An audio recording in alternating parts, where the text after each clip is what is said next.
quería hacer un poco un comentario sobre el día que nos compete a muchos y a muchas de los que trabajamos en esta tarea, que es la de comunicar. Los movimientos sociales, hay reflejos culturales que pueden ir de lo oculto, de lo popular o de lo masivo, de alguna u otra manera. Y seguramente dentro de este esquema el periodismo fue y sigue siendo especialmente masivo desde su aparición en la imprenta, que lo decíamos el viernes pasado en el andén, en 1448, que posibilita de alguna manera la difusión masiva de textos que antes solo eran destinados, digamos, a una élite o a un cierto sector. Pero, ¿qué comenzó a suceder? Me preguntaba hoy a la tarde, pensando en nuestro día, el Día del Periodismo. ¿Qué comenzó a suceder con el rótulo de masivo? Porque encerraba de alguna manera un menosprecio hacia el periodista, ya que formaba parte de la producción de un mercantilismo de alguna manera, de las que el escritor, por supuesto literario, quería mantenerse absolutamente al margen, y de ahí entonces que quien se nutría de los hechos reales y no tanto de la ficción o de lo verosímil no fuera escritor, sino un mero periodista de una calidad, digamos, en términos de escribir mucho más baja para lo que era en la época. Pero bueno, así el ámbito del periodismo se definía por la noticia, que a su vez se caracterizaba también por la actualidad, por la novedad, por lo verdadero, por lo objetivo. ¿Y cuándo entramos en crisis con la objetividad en el periodismo? Con la objetividad, con la palabra.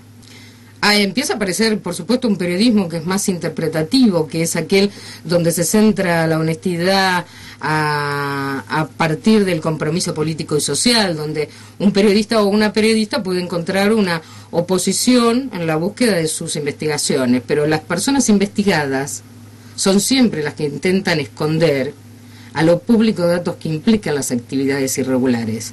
Y esto lo hemos visto mucho en los medios estos días, sobre todo con el caso Joclender, que después vamos a hablar un poquitito en el andén de eso, pero que no hay dudas que la dictadura cívico-militar en la Argentina trajo grandes implicancias propicias para la existencia de una prensa de la dictadura.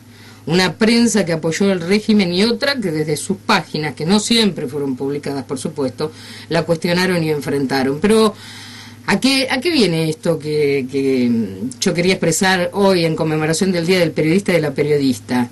Que la dictadura originó la denuncia y el claro posicionamiento ideológico, pero por empresas periodísticas, por trabajadores y trabajadoras de los medios, por los propios y las propias periodistas. Pero ¿qué pasó con nosotras? ¿Qué pasó con nosotros, con la población? Que nos acostumbramos a leer denuncias y a buscar en los medios lo que desde el poder se intentaba siempre mantener oculto. Si desde aquella época el periodismo no hizo una revisión histórica de su posición, ¿cómo fue y cómo es posible? ¿Cómo fue y cómo es posible creer en el periodismo? Y sentir que el discurso puede ser más creíble.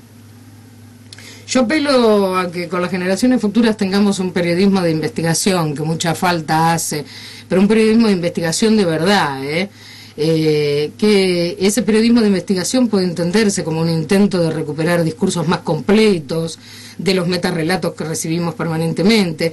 Tal vez se pueda tornar desde ahí más confiable y que esa confiabilidad nos cale un poco más adentro en un contexto sociopolítico que seguramente durante muchísimos años en la Argentina, y con dolor lo digo, fue cargado de engaños, de desencantos, de duda, que ha estado ávido de certezas y de muchísimas, pero de muchísimas explicaciones. Ahora, a mí me gustaría proponer del otro lado de la audiencia, de quienes están escuchando esta noche en el andén, que pudieran imaginar una sociedad en la que todos tengamos todos los elementos necesarios para poder comprender una situación, por ejemplo, que nos reflejan en cualquiera de los medios de comunicación, en un periódico, en la televisión, en la radio, y que nos podamos mover también a partir de eso que recibimos.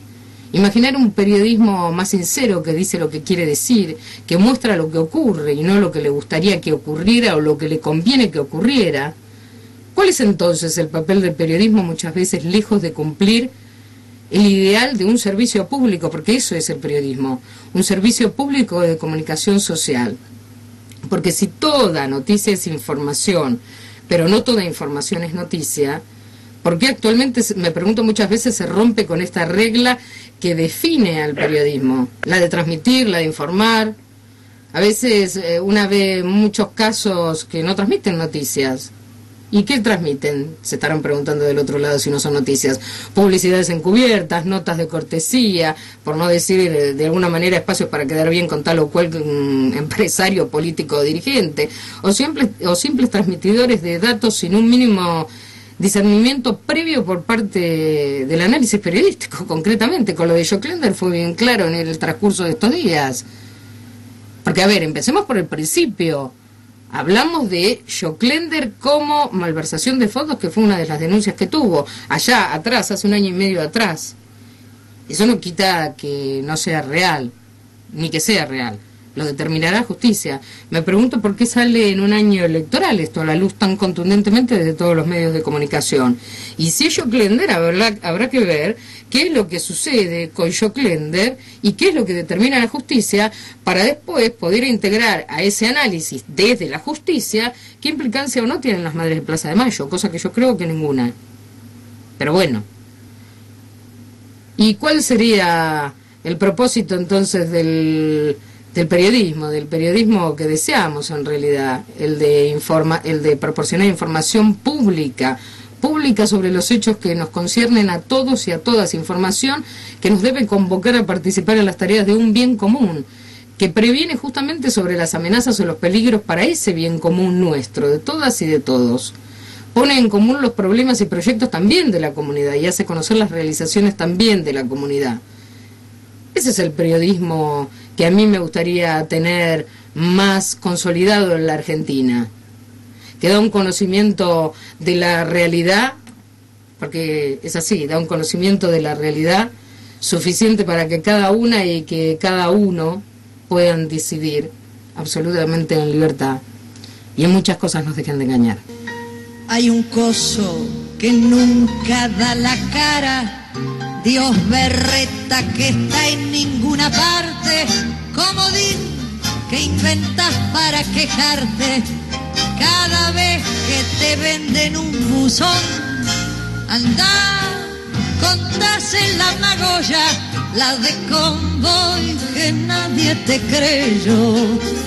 Discurso de milico o cheque volador, estamos hasta aquí de cuentos chinos. Andá, cobras en la magolla que pagariola tu desilusión. Y el cuento de que Dios es argentino, andá corriendo, contase.